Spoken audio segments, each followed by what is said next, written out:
a lot of you know me.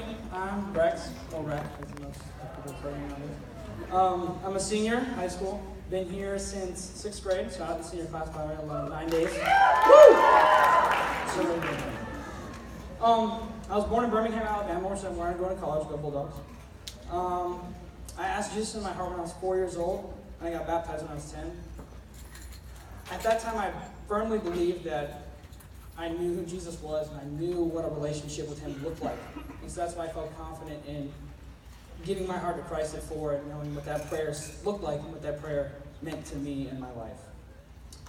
So Providence has been a lot of fun, a lot of ups and downs, lots of changes in administration, lots of teachers being in and out.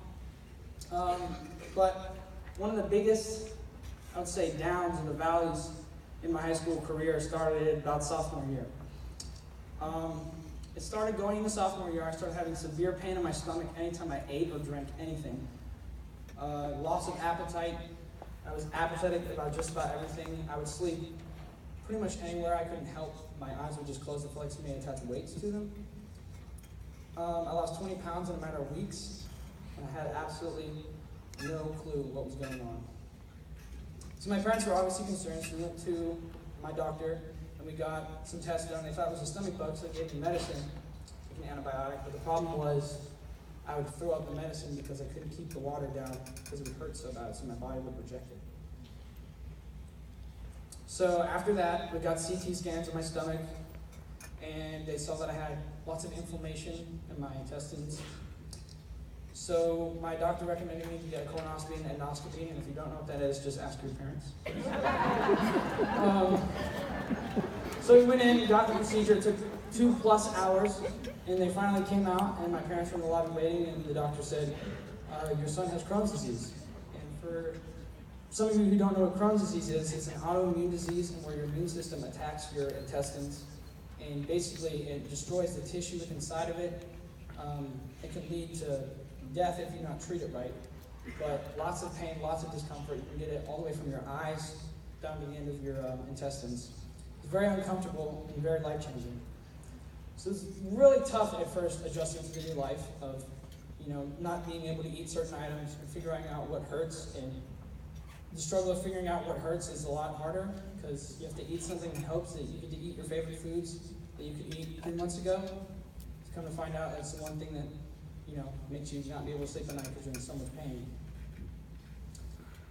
And for a while, I really hated God. Even though I had been saved since I was 4 and I understood what a relationship with Jesus was and that he was the Lord of my life, I hated God for a while, wondering, why me? Why is it me that has to deal with Crohn's disease? Why is it me that has to be up 7 hours of the night in pain because I can't fall back asleep? And I questioned him, and I hated him for a while, wondering, why not somebody else? Why don't you just give me a cold or like the bug that we thought it was at first? And it was really tough because I knew God wanted what's best for me, but how can I believe that when in turn he gives me a disease like Crohn's, which is a chronic illness I'll have for the rest of my life? So adjusting took a long time. I started basically being your normal 15-year-old kid. So now taking 6 to 8 pills every night, regular visits to the doctor, pain all the time. Eating habits were demolished. I couldn't eat practically anything but like pretzels and bread. And then one day I was at church and I heard the hymn by Horatio Spafford called "It Is Well."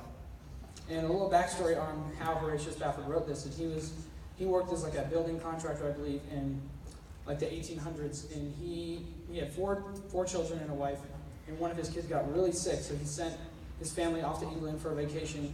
And while they were traveling over there, he stayed behind to work on his building stuff. And he was going to finish and come back later. And while they were on the way, in the dead of night, a ship hit their ship, and all 4 of his kids died. And his wife luckily survived and sent a telegram back from England when she got there that said, "Saved alone." So immediately he got in a boat and went to England to go be with his wife.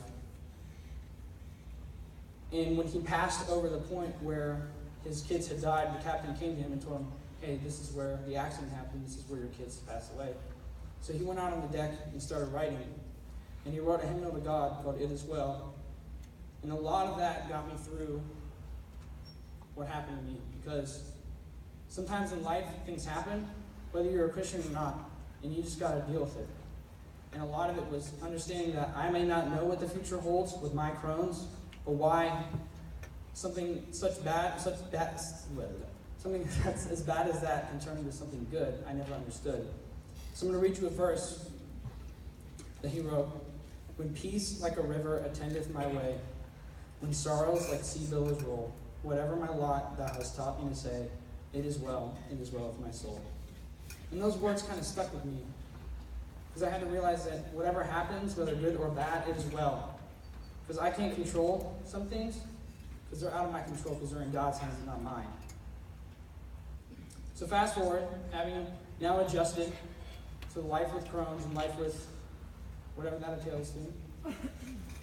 Junior year, I started to cope with it very well, and then it got worse than the first time. At one point, I went 5 days without eating anything, barely drank water, because I would drink water and immediately I could feel pain in my stomach. And it's not pain, it's just like, oh, I have a stomach ache. It's like I compare it to somebody who pulls a chainsaw and starts cutting the insides of your stomach. So we went to the doctor after it was really bad, worse than the first time, and they recommended I go on lifelong infusions, which meant lifelong, like IVs that I have to get every month in my arm as medicine to treat it. There's a lot of significant detrimental side effects to it, but it could potentially help.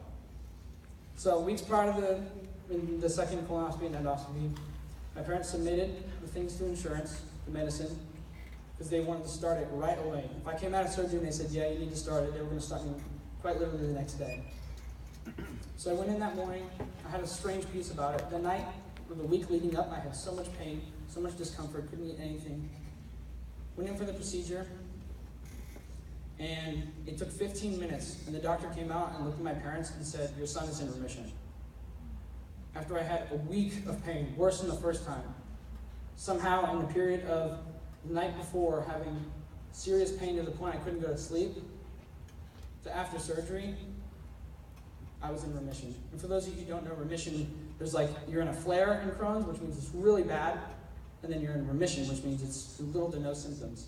So in that basically 24-hour time frame, I firmly believe that Jesus healed me and put me in remission. Whether or not you understand that, but if you have a better explanation, I'd love to hear it.